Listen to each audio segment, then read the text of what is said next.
Madame, mademoiselle, monsieur, bonjour et bienvenue dans ce magazine où nous poursuivons notre rencontre avec Ilios Kotsou, docteur en psychologie, qui vient de publier avec d'autres nombreux auteurs ce livre « Prendre soin de la vie, de soi, des autres et de la nature » et paru aux éditions L'Iconoclaste. Ilios Kotsou, bonjour. Bonjour. On va poursuivre donc la troisième partie, « Prendre soin de la nature ». C'est quelque chose de récent, ça? Alors, on pourrait dire que prendre soin de la nature n'est pas vraiment récent, puisque les mouvements environnementalistes existent déjà depuis très très longtemps. Je pense que ça vient vraiment à l'avant-plan de nos sociétés. Ce n'est plus quelque chose qui peut être cantonné à quelques activistes ou à un parti, ainsi de suite. C'est quelque chose qui nous concerne tous, puisque c'est notre maison. On parle de la planète qui est notre maison commune. Alors, sans ergoter sur les mots, on pourrait dire même notre formule « prendre soin de la nature », ma compagne qui a écrit le livre, qui l'a coordonné avec moi et qui est vraiment, à qui il faut rendre crédit pour la qualité de ce livre-là, elle avait pointé dès le début que la nature, on en fait partie. Et donc c'est bizarre de dire prendre soin de la nature alors que vous et moi, les femmes et les hommes que nous sommes la nature. Mais c'était pour des raisons de compréhension, c'était plus simple de dire la nature. Donc on pourrait dire que c'est prendre soin de ce grand écosystème, la planète, qui est quand même notre maison commune, de laquelle nous faisons partie.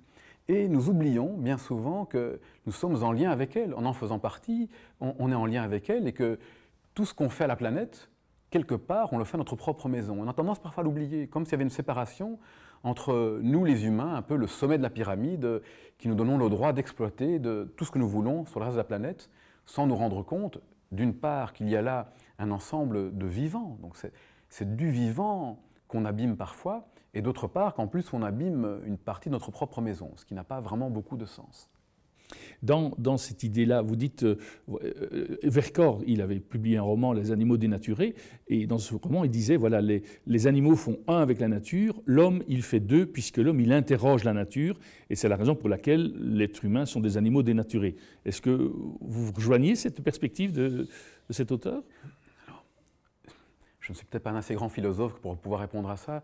Moi, je dirais que ce qui m'intéresse dans ce que vous dites, c'est que si l'homme peut réfléchir sur la nature et qu'il a ses moyens technologiques, par exemple, d'action qui sont tellement différents de ce que peuvent faire les autres animaux, parce que nous sommes aussi, pas seulement, mais aussi des animaux, ça ne nous donne pas un droit supplémentaire.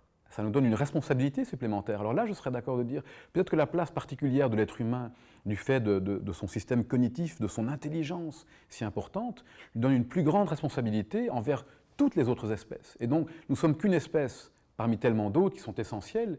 Et que faisons-nous alors pour en prendre soin? Ça devrait être ça la question, parce que, évidemment, que la femme, l'homme, l'humain peut faire tellement de belles choses. Il y avait une amie qui me disait, heureusement que l'être humain existe, parce que sinon, le soleil n'aurait personne pour l'admirer. Et je trouvais ça beau, cette capacité qu'on a de s'émerveiller, d'entrer dans une vie spirituelle. Je ne sais pas si tous les animaux l'ont. En tout cas, on a quelque chose de particulier dû à notre vie intérieure tellement riche et à notre cerveau tellement développé. Mais à côté de ça, on est capable de tellement de destruction. Et la question, c'est comment mettons-nous au service de la vie cette énorme intelligence et force, y compris le prolongement de l'homme qui est cette technologie. Et peut-être que la raison pour laquelle on oublie parfois l'impact de notre puissance, entre guillemets, puissance toute relative, hein, quand on regarde un tremblement de terre, volcan, et ainsi de suite, l'océan, puissance relative, bien sûr, mais c'est que nous oublions cette interdépendance. Ce mot, il est joli, interdépendance, on parlait de lien, nous sommes dépendants, non seulement les uns des autres, mais nous sommes dépendants aussi du reste de la nature. Nous ne sommes pas séparés. Donc évidemment, l'interdépendance n'est pas directe, c'est-à-dire que les effets de nos comportements vont peut-être se ressentir à très très long terme, mais ils seront quand même là. Et c'est seulement aujourd'hui qu'on se rend compte que les petits changements, parfois, du passé, ont commencé à s'amplifier. Notre impact sur la nature est devenu tellement important qu'aujourd'hui, ce qu'on appelle l'époque de l'Anthropocène, c'est dire que l'impact de l'homme est comparable à une époque géologique. Vous imaginez l'histoire de l'humanité. Donc on n'est plus dans une idée de destruction même comparable au nucléaire. Le nucléaire, c'était, attention bien sûr à l'impact des déchets, qui peuvent durer très très très longtemps, mais la destruction était on appuie sur le bouton et on n'est plus là. Aujourd'hui, l'Anthropocène, c'est de se dire que si on ne change pas quelque chose, les changements qu'on a amenés dans cette biosphère, on va en subir les conséquences, pas nous, parce qu'on ne sera peut-être plus là, mais pendant 5000, 10 000 et beaucoup plus longtemps. Et donc voilà une prise de conscience importante aujourd'hui. On n'est pas séparés, et comme on n'est pas séparés, il faut prendre en compte tout l'écosystème. Et donc l'interdépendance, elle est à tout niveau.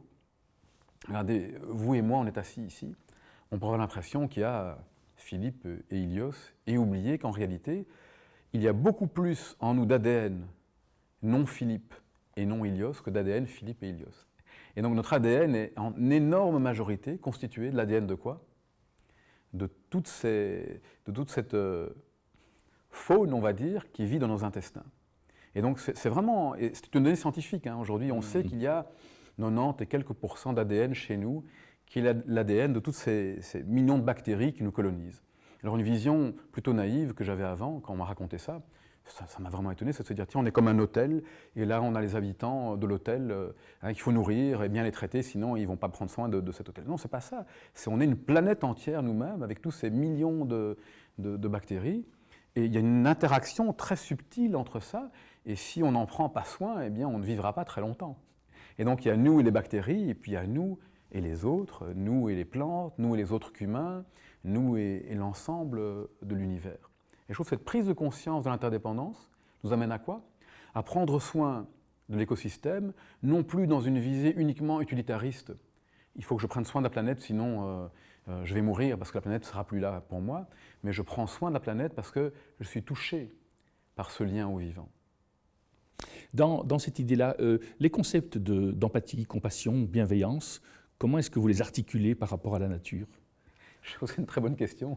Je crois que si on revient à Kant, dont on a déjà parlé, on pourrait avoir une première vision rationnelle. Kant qui disait fais attention lorsque tu traites ton prochain, ne pas le traiter uniquement comme un moyen, mais le traite toujours comme une fin. En d'autres mots, plus simple pour moi, c'est n'instrumentalise pas ton prochain, ne traite pas les autres comme des objets. Mais plutôt que de mettre ça uniquement pour l'autre humain, étendons cette vision de Kant à l'ensemble de la biosphère. C'est-à-dire, ne traite pas les autres qu'humains, les animaux, les plantes, les arbres, les montagnes, comme des choses. Traite-les comme des êtres. Et donc, traiter comme des êtres, ça voudrait dire quoi? C'est-à-dire changer fondamentalement le rapport qu'on a à la vie. Plutôt que d'avoir un rapport de sujet à objet, envers bien sûr les humains aussi, parce qu'on peut objectiver les femmes, on peut objectiver l'autre et l'utiliser, mais un rapport de vrai de sujet, mais l'avoir aussi avec les animaux. Je traite l'autre comme un sujet, je traite la montagne comme un sujet, je traite la rivière comme un sujet, la vie comme un sujet. Et donc la question n'est plus une question d'exploitation raisonnable des ressources, la question est une question ce sont mes voisins alors. Et comment est-ce que je vais entretenir, et on revient à ce que vous avez dit, des relations, des belles relations de voisinage saines avec mes voisins que sont les animaux, les plantes, la nature. Elle peut paraître naïve et en même temps, je pense que ce renversement de perspective est profond, est important. Je pense que c'est celui qui nous amènera réellement à prendre soin. Alors, on le voit déjà aujourd'hui dans ce qu'on appelle l'éthique du care ou l'éthique de la sollicitude, qui à la base est née de Carol Gilligan, je pense, une féministe, et qui s'interrogeait sur la manière d'entrer en relation, plutôt des hommes ou des femmes, du féminin, du masculin, et qui, elle avait vu chez les femmes, plutôt était dans le lien et le prendre soin, et moins dans une forme instrumentale et raisonnable qu'on trouvait plus chez les hommes. Et puis, elle a aussi pointé quelque chose qui est que les métiers du soin, tristement et paradoxalement, étaient des métiers tellement invisibles et dévalorisés. Que ce soit des métiers infirmiers, prendre soin des personnes âgées, ainsi de suite, souvent des métiers très très féminisés, des métiers invisibles, des métiers déconsidérés. Et donc, de ce mouvement est née toute une réflexion tellement importante sur cette bienveillance en action, cette compassion en action, comment est-ce qu'on peut réellement être plutôt dans une orientation de prendre soin et de valoriser tous ces liens qui font de notre monde une société en bonne santé. C'est là vraiment qu'est le cœur de la bonne santé, et étendre cette sollicitude, ce care, à l'ensemble du vivant. Plein de bonnes nouvelles là-dedans, c'est que c'est déjà en route aussi. Alors, il y a quelques exemples frappants que vous connaissez certainement, je les rappelle, de cette direction de ne pas instrumentaliser le monde. Le Bhoutan. Le Bhoutan avec son concept du produit, qui a remplacé le concept du produit intérieur brut par le bonheur national brut. Très intéressant, non? Ce n'est pas naïf, puisque l'idée, c'est de cesser de mesurer la richesse d'une nation uniquement par quelque chose de financier, ce qui n'a aucun sens. Et en se disant, on va prendre l'ensemble du paysage. Et donc, bien sûr qu'il y a l'économie qui est importante, mais durable, mais il y a aussi l'impact qu'on a sur l'environnement. Il y a aussi la culture, il y a aussi le bonheur et le bien-être de chaque femme et de chaque homme. Et chaque année, le Bhoutan mesure le bien-être, la richesse de la nation, la prospérité de la nation, par l'ensemble des indicateurs. Et ça se traduit par quoi? Ça se traduit par une inscription dans la Constitution de la couverture forestière. On sait qu'elle est essentielle pour respirer, vous, moi, les personnes qui nous regardent maintenant, les femmes et les hommes qui nous regardent, respirent. Ça nous lie. Mais les arbres respirent, les océans respirent, ce n'est pas une métaphore, et sans ça, on ne vivrait pas très longtemps. Et donc, dans la constitution du Bhoutan, il est inscrit que minimum 60% de couverture forestière, le Bhoutan est à 70%. Alors, ce n'est pas pour idéaliser le Bhoutan vit des problèmes sociaux, vit des problèmes économiques, des problèmes politiques, bien sûr, mais voilà une initiative géniale qui consiste à vraiment changer notre regard, notre perspective, et avoir une société qui prenne soin du vivant différente.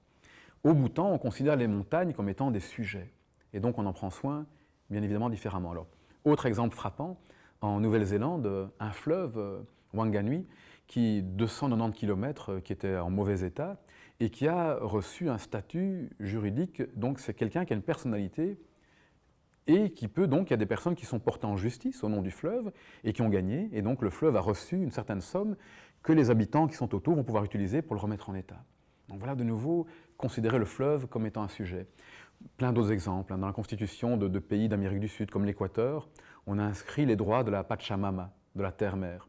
Alors à nouveau, bien sûr, n'idéalisons pas, il y a beaucoup de problèmes dans ces pays, n'empêche que voilà des initiatives qui nous mettent à se dire, tiens, cette terre de laquelle on vient, cette terre par laquelle on vit, on peut aussi reconnaître cette terre-mère des droits, et ça semble vraiment essentiel et important.